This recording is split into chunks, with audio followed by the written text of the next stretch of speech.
యాక్చువల్కి వాళ్ళ కేసు ఏంటో కూడా తెలియదు. వాళ్ళు నేను అడుగుతున్నాను అక్కడికి వెళ్ళి, అసలు కేసు ఏంటని అడుగుతుంటే క్రిప్టో అంటున్నాడు అతను వచ్చిన అబ్బాయి. క్రిప్టో కాయిన్ తీయడం అఫెన్సా ఇప్పట్లో?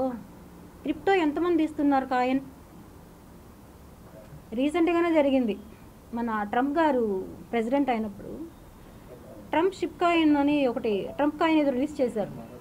ఎంతమంది కొన్నారు, ఎంతమంది చేశారు? క్రిప్టో అనేది తప్పు కాదు. అక్కడ వాళ్ళు చెప్పడం క్రిప్టో అనేది చేసింది ఏమే అని. ఓకే, క్రిప్టోనే అనుకుందాం. క్రిప్టో గురించి నాకు పూర్తిగా తెలియదు, అసలు నాకు ఆ నాలెడ్జ్ అనేది తెలియదు అసలు. మెయిన్ పాయింట్, నేను వాళ్ళు అక్కడ క్వశ్చన్ చేస్తుంటే కేసు ఏమని సమాధానం చెప్పాల. ఈవెన్ స్టేషన్లో ఒక్కరికి కూడా చెప్పలేదు వాళ్ళు. ఆమె లేడీ నాకు తెలియదు, నేను తీసుకెళ్ళాలంతే. ఇవంతా పక్కన పెడదాం, ఓకే అయిపోయింది. వాళ్ళు దౌర్జన్యంగా వచ్చారు, అన్అఫిషియల్గా వచ్చారు అనేది ప్రతి ఒక్కరికి తెలుసు. ఎందుకంటే లోకల్ పోలీస్ స్టేషన్లో వాళ్ళు ఎక్కడ ఇన్ఫామ్ చేయలేదు. వాళ్ళు అక్కడ అడిగారు, లోకల్ పోలీసులు లేకుండా మీరు ఎలా పిక్ చేస్తారు అంటే మాకు ఆ ముందే లొకేషన్ తెలిసింది అన్నారు. మిస్టర్ కిరణ్ రాయల్ గారు చెప్పారు, ప్రెస్ మీట్లో నేను 12 o'clock నేను ప్రెస్ మీట్లో ఉంటానని చెప్పి ఇంతంత పెద్ద ఓట్లు ఇచ్చినాక వాళ్ళకి తెలీదా అని. మీరందరూ వినే ఉంటారు, వాళ్ళకి తెలుగు రాదు, ఒక్క పాయింట్ కూడా తెలుగు అనేది రాదు వాళ్ళకి. నేను ఇక్కడ ఉన్నానని ఎవరు చెప్పారు? వీటన్నిటికీ ఆన్సర్స్ నేను చెప్తాను. ఒక వెధవా అని చెప్పడానికి ఒక మహిళకి ఎంత కష్టం అవుతా ఉందంటే అంత కష్టం. ప్రెస్ని, మీడియాని అతను ఎంత మేనేజ్ చేస్తాడో మీ అందరికీ నేను చెప్పాల్సిన అవసరం అయితే లేదనుకుంటా. అతను చాలా దిట్ట ఇందులో. నాకు ఇవన్నీ ఏం తెలియదు, నాకు ఎలా మాట్లాడాలో తెలియదు. నాకు ఈ ప్రెస్సులు కానీ అతను చెప్పినట్టు పొలిటికల్ కానీ నాకు ఎటువంటిది లేదు. నేను ఫైట్ చేస్తానని నా డబ్బుల కోసం, నాకు జరిగిన అన్యాయం కోసం నేను వచ్చా. నేను కేసు పెట్టిన ఎస్పీ ఆఫీస్లో పెట్టిన సెకండ్స్లో ప్రెస్ క్లబ్ అవుతాని పిక్ చేయించాడంటే అతను చేసిన ఇన్ఫ్లుయెన్స్ ఏదైతే ఉందంటే అవన్నిటి గురించి చెప్తే, నన్ను అక్కడ తీసుకెళ్ళిన తర్వాత కోర్టులో ప్రొవైడ్ చేసిన తర్వాత అక్కడ ఎవరైతే జస్టిస్ ఉన్నారో ఆమె లేడీ అడిగింది ఎలా తీసుకొచ్చారు అని అడిగితే బై ఫ్లైట్ అన్నారు. ఎన్ని గంటలకు వచ్చారు, ఏ ఫ్లైటు, ఎంత టైం పడింది అని అడిగితే వాళ్ళ దగ్గర ఆన్సర్ లేదు. దానికి ఎవరు బుక్ చేశారు అంటే ఆన్సర్ లేదు వాళ్ళ దగ్గర. 41 అనే నోటీసు ఇచ్చారా అంటే ఇవ్వలేదు అని చెప్పారు. వితౌట్ ఎనీ ఇవి ఎలా తీసుకొచ్చారంటే లొకేషన్ ట్రేస్ అయింది, అప్స్కాన్లో ఉన్నింది, సో అప్స్కాన్లో ఉన్న ఆమె దొరికిందని చెప్పి తీసుకొచ్చేసాం.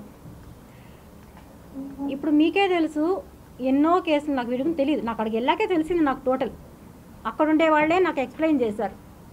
కొన్ని కోట్ల స్కామ్స్, తీవ్రవాదులు ఎంత వాళ్ళైనా కూడా వచ్చి ఇమ్మీడియట్గా 2 గంటల్లో ఫ్లైట్ వేసుకొని వచ్చేసి ఒక హోటల్లో ఎవరైతే ఈ కిరణ్ రాయల్ ఉన్నాడో వాళ్ళని దింపి ఒక హోటల్లో ఒక ప్రైవేట్ ట్యాక్సీ బుక్ చేయించి, గవర్నమెంట్ ట్యాక్సీ కాదండి, నోట్ చేసుకోండి, గవర్నమెంట్ వెహికల్ కాదు, ప్రైవేట్ వెహికల్ తీసుకొని వచ్చి వాళ్ళని అక్కడ ఎక్కించి, మీరు అందరూ చూడాల్సిన విషయం ఏమంటే ఇందులో అన్అఫిషియల్గా ఒక అతను కారులో ముందర కూర్చోన్నాడు, వైట్ షర్ట్ వేసుకొని, ఒక పిల్లోడు.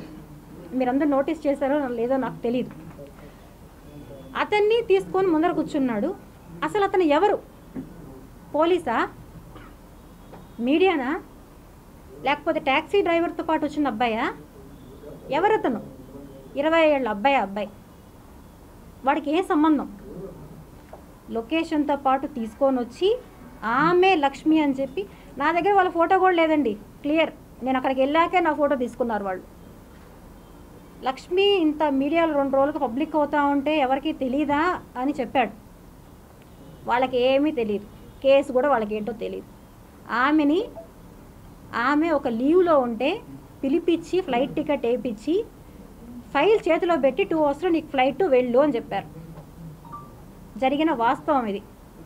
ఆమె దారిలో వస్తా ఆ మినిమం నాలెడ్జ్లో చదువుకునింది ఏమేమి ఉన్నాయని, ఏం కేసు అని.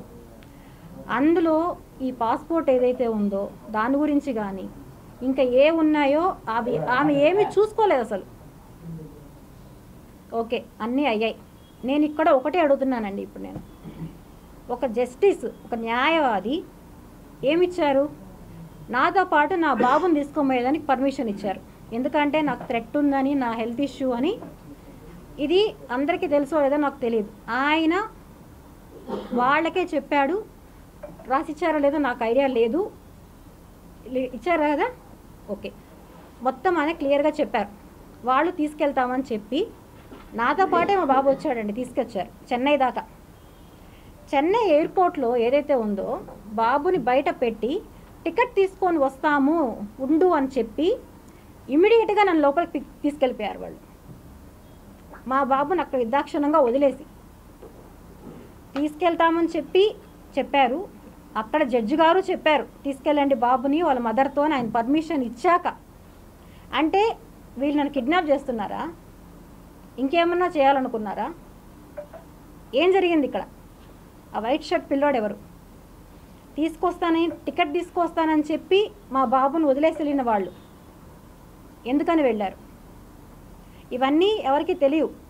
ఎందుకంటే కిరణ్ రాయల్ గారు పెద్ద తోపు తురుము. ఆయన భాషలో చెప్పాలంటే ఇంకా ఎన్నో. ఆయనలాగా నేను మాట్లాడలేను. నాకంటూ కొంచెం ఉన్నాయి ఎథిక్స్. అతనిలాగా నేను కాదు. అతని ఫ్యామిలీ గురించి కూడా నేను ఇంకా డిస్కస్ చేస్తాను. సో అయ్యింది. తర్వాత ఫ్లైట్ టికెట్ డబ్బులు లేకుండా మా బాబు రావడానికి ఆ మరుసటి రోజు సాయంకాలం కూడా రాలేకపోయాడు మా బాబు. కారణం ఏంటి? 6,000 రూపాయలు మా దగ్గర లేకుండా. ఆ పొజిషన్లో మరుసటి రోజు ఈవినింగ్ ఫ్లైట్కి మా బాబు రావడం జరిగింది. అదే రోజు మా బాబు నాతో వచ్చుంటే అదే రోజు ఈవినింగ్కి నేను ఇక్కడ ఉండుంటాను. ఎందుకంటే నన్ను వాళ్ళ కస్టడీ చెయ్యాలి. లక్ష్మి అన్నీ బయట చెప్తుంది. సో లక్ష్మిని బ్లాక్ చెయ్యాలి. ఇప్పుడు చేస్తే నా నిజాలన్నీ స్టాప్ అవుతాయి. ఎందుకంటే ఇంకో మహిళలు రారు కంప్లైంట్ కోసం. అయ్యో వీడు చేస్తాడు, మేము కూడా కంప్లైంట్ ఇస్తే అని భయంతో మిగతా మహిళలు రారు అని ఒక ధైర్యం, ధీమా. న్యాయం ఎక్కడన్నా గెలుస్తుంది. జడ్జే పిలిచి మొత్తం వాళ్ళు అపోజిషన్ లాయరే అండి, ఇక్కడ మా పక్కన లాయర్ కాదు, అపోజిషన్ లాయరే.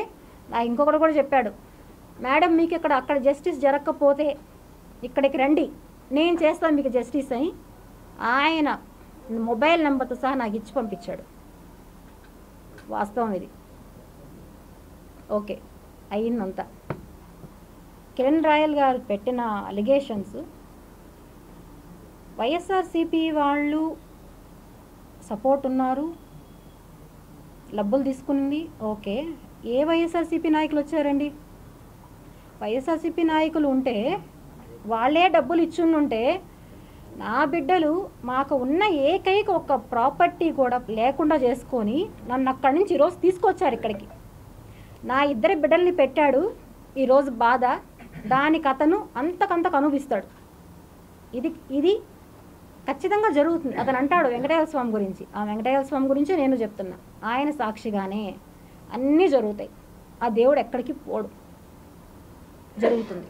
అతను అనుకున్నాడు ఇంతకుముందు కేసులో వెళ్ళిన వాళ్ళు 60 రోజులు రాలేదు. సో ఈమె ఇంకా రాదు బయట, ఎందుకంటే ఈమెకుంటే హెల్త్ ఇష్యూలో చచ్చిపోవచ్చు అక్కడే అని డిసైడ్ అయిపోయి నన్ను డబ్బులు ఇచ్చి ఫ్లైట్ టికెట్స్కి, వాళ్ళు ఉండడానికి హోటల్ అరేంజ్ చేసి, వాళ్ళకి తినడానికి పెట్టి అన్నీ చేసి తీసుకెళ్ళాడు. దీనికి సంబంధించిన అక్కడ అతను ఎవరితో మాట్లాడాడు, ఎవరికి అతను డబ్బులు పంపించాడు ఏమనేది కూడా నేను అన్నీ ప్రొవైడ్ చేస్తున్నాను. అక్కడ కాంటాక్ట్ నెంబరు, అక్కడ ఆ పోలీస్ నెంబరు అన్నీ కూడా నేను ఇస్తున్నాను. మీ అందరికీ గూగుల్ లింక్ షేర్ చేస్తాము వాట్సాప్లలో. అన్ని చూసుకోండి ఒకసారి. ఎవిడెన్స్లన్నీ క్లియర్గా ఉన్నాయి అన్నీ.